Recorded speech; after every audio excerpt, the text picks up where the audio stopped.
नमस्कार मेरे साथीदारों, आपका हमारे चैनल में तहे दिल से स्वागत है। आज हम देखने वाले हैं वो चीज, एक और नई केस स्टडी।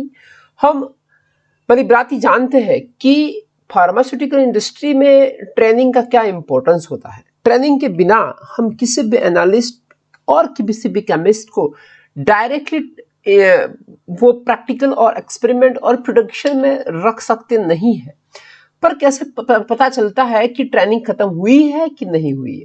तो यहाँ पे एक केस स्टडी ऐसी भी है कि जो भी कोई केमिस्ट आते हैं, जो एनालिस्ट आते हैं, जो प्रोडक्शन वाले आते हैं, उसको ट्रेनिंग दी जाती है, पर वो ट्रेनिंग का रिकॉर्ड ऐसे रखना होता चाहिए।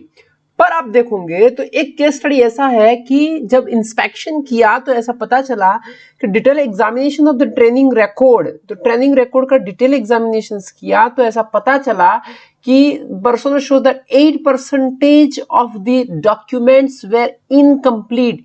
यहाँ पे ये दिक्कत नहीं है कि ट्रेनिंग नहीं दी है, ट्रेनिंग तो दी हुई है, बट जो ट्रेनिंग दी हुई है उसका जो रिकॉर्ड मेंटेन करना होता है वो रिकॉर्ड प्रॉपर्ली मेंटेन नहीं हुआ, और आउट ऑफ 100 पर्सनल में से 8% के जो कुछ भी डॉक्यूमेंट है वो इनकम्प्लीट है। तो उसके बारे में हम as a quality assurance department के पर्सन होके क्या कमेंट कर सकते हैं?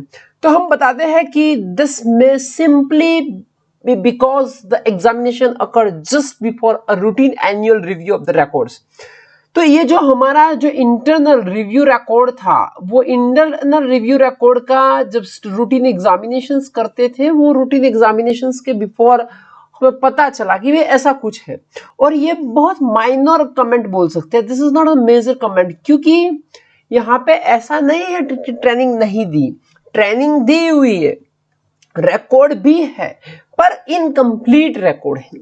तो ये थोड़ा बहुत उसके पहले हमें पता चल गया, तो ऐसे हमें एनुअली उसका रिकॉर्ड चेक करना चाहिए।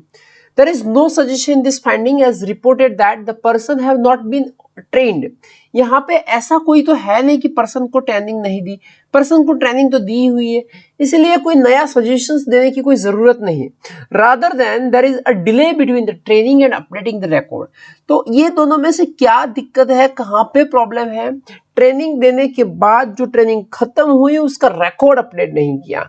अगर ट्रेनिंग नहीं दी तो हम बोल सकते हैं कि वे ट्रेनिंग देनी चाहिए, पर यहाँ पे ट्रेनिंग तो दी हुई है, जस्ट प्रॉब्लम यह है कि रिकॉर्ड मेंटेन नहीं किया। So this type of QA audit is often conducted just prior to the inspection by the monitoring authority.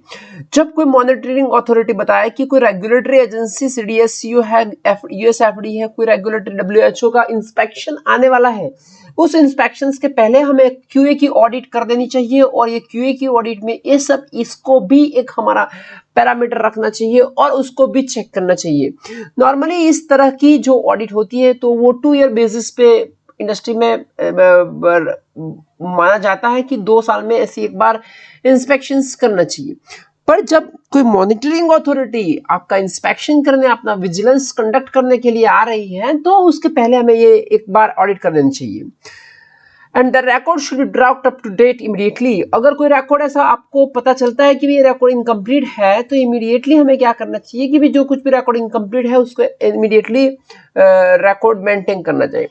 And आपको आपके डिपार्टमेंट के और क्यूए, जो आप अगर क्यूए में हो तो आपको हर डिपार्टमेंट को सेंसिटाइज करना चाहिए कि भाई ट्रेनिंग लेना ही इम्पोर्टेंट नहीं है, पर हमारा यहाँ पे ट्रेनिंग लेने के बाद उसका रिकॉर्ड करंट रखना वो भी बहुत मायने रखता है। सॉरी, ये जो रिस्पॉन्सिबिलिटी है वो इंडिविजुअल की है। हर किसी को अपना training record up to date रखने की जिम्मेदारी लेनी चाहिए, ऐसा सेंसिटाइज करना चाहिए, तो फिर रिकॉर्ड इनकम्प्लीट होने की गुंजाइश नहीं रहेगी। तो ये हमारा थोड़ी बात थी, ट्रेनिंग लेना नहीं पर ट्रेनिंग के रिकॉर्ड मेंटेन करने की बात थी। तो अगर आपको ये अच्छा लगे तो आपके डिपार्टमेंट, आपके रिश्तेदार और जो कलीग्स है आपके, उसको भी भेज दीजिए, तो that can also get the advantage of that. Thank you, thanks a lot.